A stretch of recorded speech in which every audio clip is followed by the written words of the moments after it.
Hai, Assalamualaikum. Selamat petang. Dah petang kan? Dah pukul dah Zuhur. Selamat petang. Kak Dila nak buat live sekejap sementara nak drive nak pergi ambil anak sekolah. Sat nak tinggalkan link jap.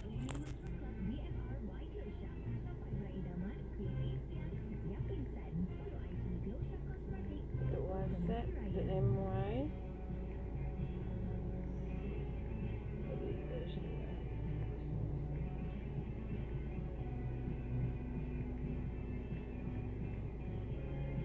Hai. Puasa ke tak? Mestilah puasa kan? Takkan tak puasa. Orang yang tak puasa ni orang yang rugi. Lainlah orang tu ada sebab dia tak dapat puasa, tak apa.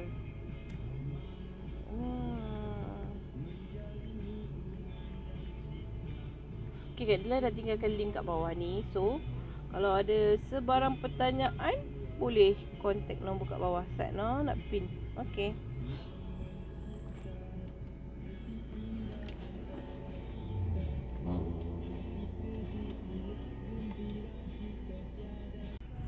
Assalamualaikum.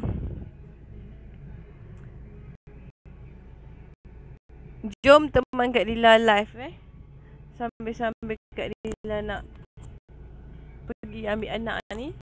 So bolehlah kita live sekejap.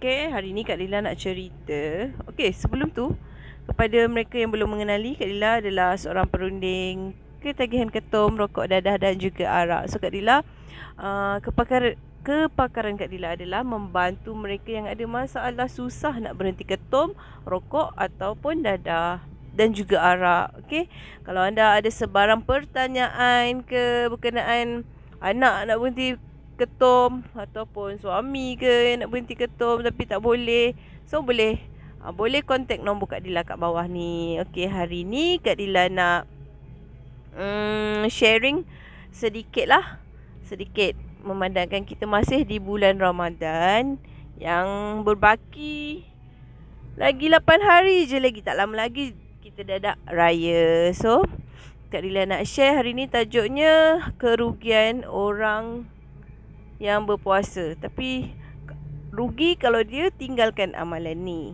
Okay, first, orang yang berpuasa ni dia sangat rugi kalau dia tinggalkan amalan ni. Yang pertama sekali, dia bangun bersahur tapi dia tak solat sunat 2 rakaat. Okey, rugi. Kenapa rugi? Solat sunat sebelum subuh tu sangat-sangat banyak dia punya kebaikan, dia punya pahala.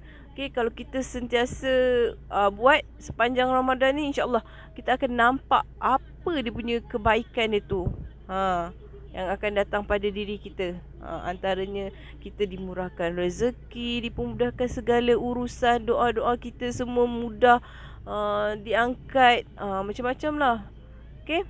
Yang kedua, kerugian orang yang berpuasa ni, dia berpuasa tapi dia tak membaca Al-Quran. Okay, rugi sangat.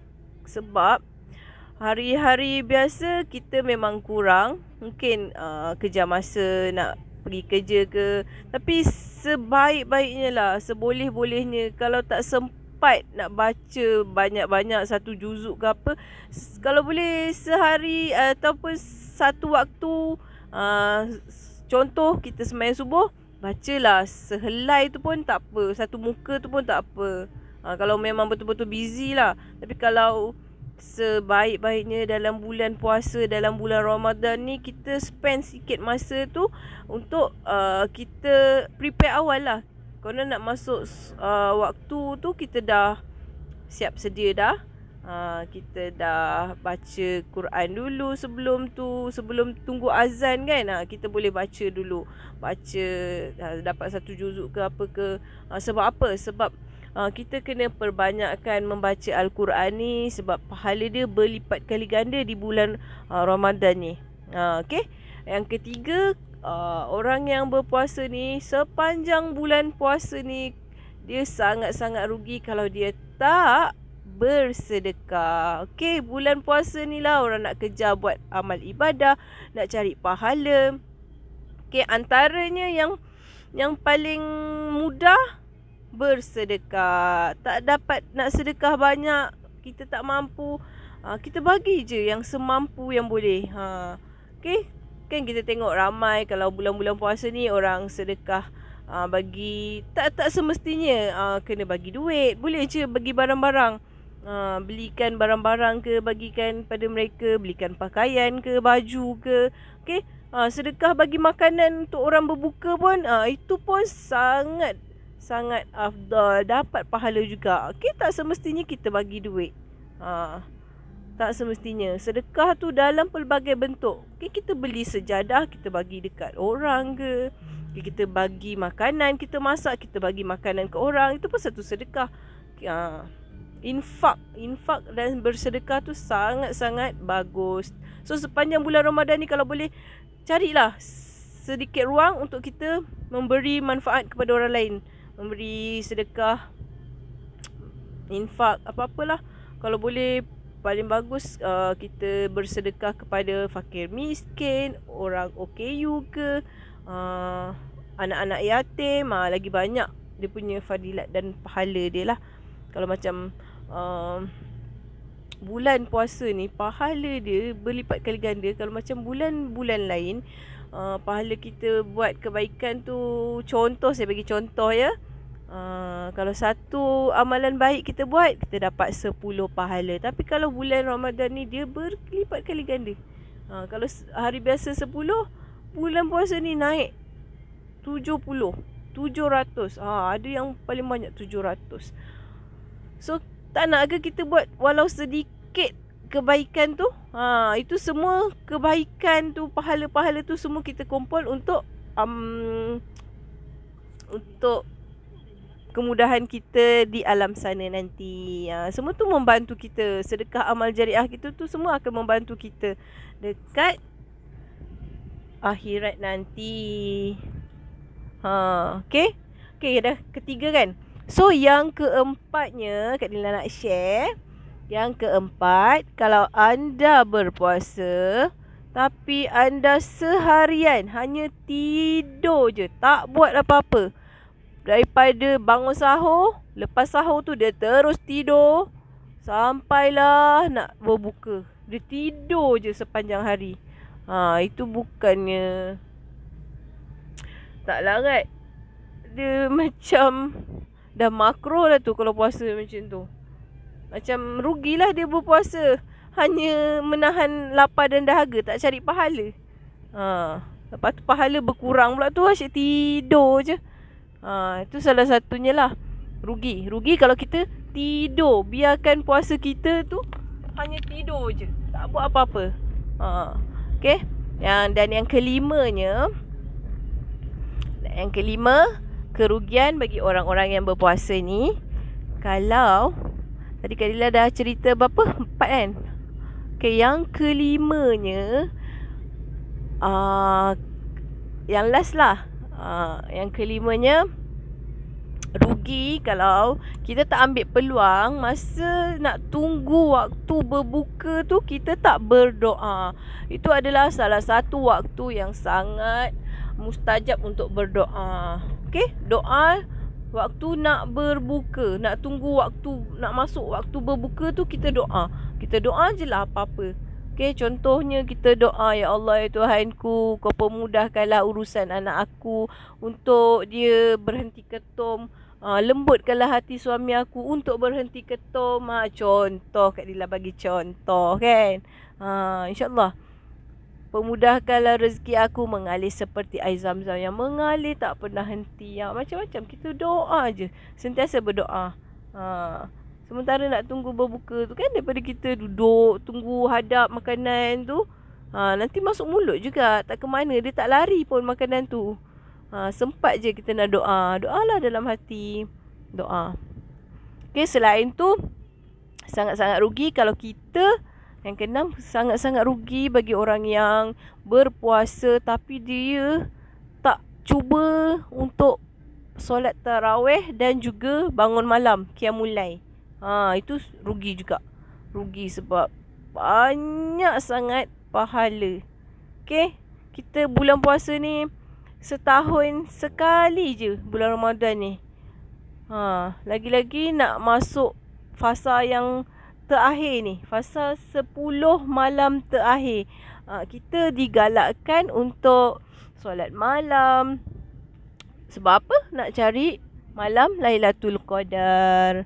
Okay, kalau boleh Kak Dila serulah, Kak Dila ajak semua followers Kak Dila, rakan-rakan Facebook semua, supaya kita kalau boleh banyakkanlah amalan kita. Okay, bangun solat malam, bersedekah, baca Al-Quran, semua tu lah. Jangan tidur je. Doa masa nak tunggu berbuka tu, berdoa.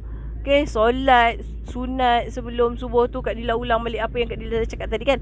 Semua tu kalau boleh kita cuba buat. Okay, dah tak tinggal berapa hari je lagi dah.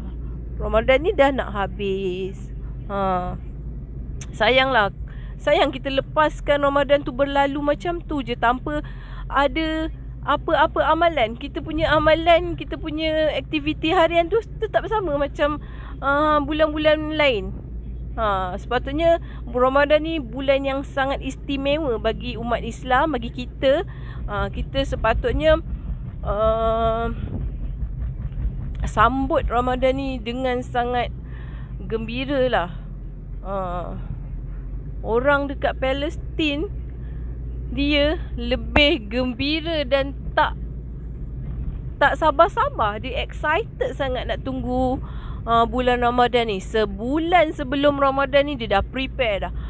Dia dah siapkan cantik-cantik rumah. Dia nak selesa lah, nak berpuasa dalam keadaan yang selesa, nak beribadah dengan selesa. Kalau kita excited nak tunggu raya kan, bila lah nak habis puasa, lain tau dengan orang Palestin semua tu, orang-orang yang kat negeri Arab semua. Diorang lebih excited nak tunggu bulan Ramadan. Sebab apa? Bulan Ramadan ni banyak dia punya pahala, berlipat-lipat kali ganda. Banyak yang kita boleh buat amal. Nak kumpul pahala, kumpul banyak-banyak dalam bulan Ramadan ni lah. Masih belum terlewat. Kalau bagi siapa-siapa yang belum tahulah, mungkin belum tahu kan. Lepas Kak Dila share ni, anda boleh tolong share live Kak Dila ni, supaya orang lain pun dapat manfaat atas apa yang Kak Dila share dengan anda ni. Okay, kita share supaya kita sama-sama dapat pahala. Buat baik ni jangan buat seorang-seorang, kena ajak ramai-ramai, kena buat sama-sama. Barulah best. Kita cari pahala sama-sama kan. Nak masuk syurga sama-sama. Okay, satu lagi, kalau boleh tinggalkanlah apa-apa amalan kita yang buruk tu kan. Dalam bulan puasa ni lah salah satu waktu yang terbaik. Kalau kita dah terdetik kat hati tu, kita berniat, aku ni dah lama sangat minum ketum ni, dah lama sangat merokok ni, rasa nak berhenti dah ni, dah sampai waktu, tapi tak tahu bila, tapi tak tahu macam mana cara. Jangan risau, Kak Dila ada cara dia. Okay, kepada mereka-mereka yang nak berhenti ketum tu, yang tak tahu macam mana cara nak berhentinya tu, kalau anda dah cuba macam-macam cara tapi tak boleh, anda boleh kontak nombor Kak Dila kat bawah tu. So Kak Dila akan bantu anda, guide anda untuk berhenti ketum, rokok, dadah, arak. Okay, semua tu boleh, Kak Dila boleh bantu. Okay, kalau anda nak bantu orang-orang yang anda sayang ke kan, nak bantu suami ke, nak bantu anak, bantu abang ke, adik ke kan, so boleh kontak nombor Kak Dila. Jangan malu-malu. Kita nak rawat diri kita ni, kita nak bantu. Siapa lagi nak bantu diri kita kalau kita tak bantu diri kita kan? Nak tunggu orang lain bantu, memang adalah. Kalau orang tu sayang dengan kita, dia akan berkorban. Macam mak lah, seorang mak tu dia akan usahakan apa saja nak tengok anak dia tu pulih, nak tengok anak dia sembuh. Sebab Kak Dila dah ramai dah banyak sangat dapat customer yang terdiri daripada mak-mak lah. Kebanyakannya mak-mak ni lah mengadu. Anak ni bila dia tanya tak nak mengaku. Tapi bila selidik rupanya betul anak minum ketum. Patutlah badan dah semakin kurus dan lepas tu kurang selera makan. Bila mak dia dapat tahu, mak dia usahalah nak bantu anak dia untuk berhenti ketum ni. Tapi kalau mak dah berkorban macam tu, takkanlah sebagai anak kita nak biar mak sedih kan. Anak sepatutnya kita kena gembirakan hati ibu tu. Jangan bagi ibu sedih-sedih.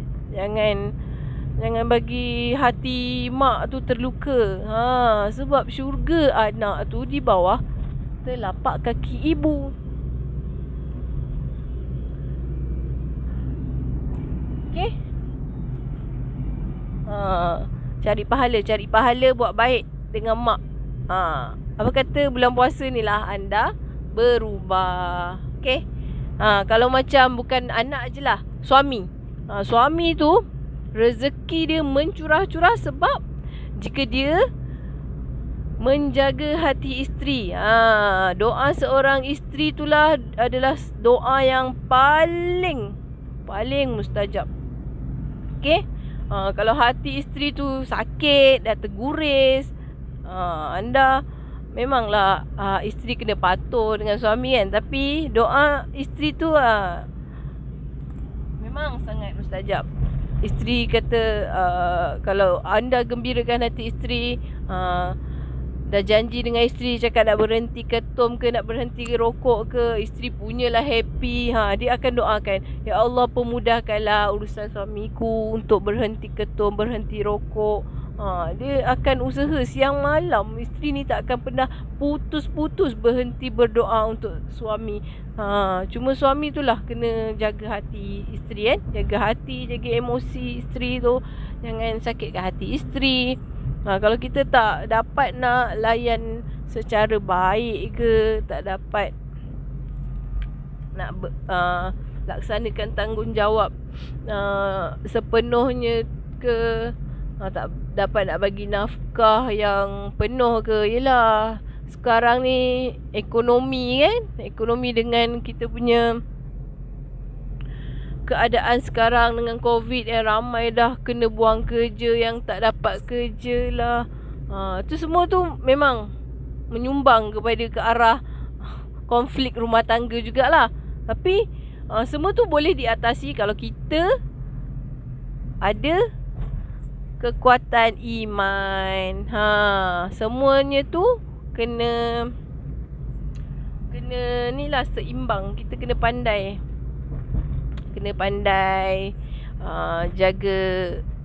jagalah dalaman kita tu. Kalau kita ni seorang yang tak solat, tak jaga solat, tak jaga hubungan dengan Allah, itu memang mudah untuk emosi tu tak stabil tu. Senanglah, syaitan tu senang je nak kuasai diri. Bila tak puas hati, ada masalah sikit je, apa-apa, terus bawa balik ke rumah pula. Masalah dekat tempat kerja ke, dengan kawan-kawan ke, tak pasal-pasal anak isteri jadi mangsa. Kalau boleh janganlah sampai macam tu kan. Ada isteri yang bagi tahu yang suami dia ni minum ketum. Lepas tu suami dia ni cepat marah bila tak dapat dia nak beli ketum, sampai naik tangan dekat muka isteri. Isterinya masih bersabar je lagi, sebabnya dia fikir anak-anak. Dia fikir anak-anak. Lepas tu dia tak henti. Dia kata, saya hari-hari siang malam berdoa untuk suami saya supaya dia dapatlah berhenti ketum tu. Takkan sampai anak dah besar, anak nak tengok anak nak membesar depan mata ni, tengok ayah hari-hari minum ketum kan. Isteri dia sedih.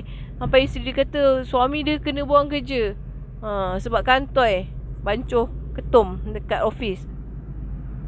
Bila dah jadi macam tu, suami ni lagilah, bila dah tak ada kerja kan, lagilah dia hot lah. Dengan duit tak ada nak beli ketum, isteri jadi mangsa lah. Isteri ni pula sangguplah berkorban, keluar pergi cari kerja, nak bantu suami, nak bayar duit rumah, nak sekolahkan anak-anak. Kesian lah. Sampai isteri tu kata, "Kak, saya nak belikan ubat untuk suami saya, tapi saya nak kena tunggu duit gaji dulu. Sebab suami saya dah tak kerja sekarang, dah kena buang kerja." Kak Dila dengar, sedih lah. Sedih.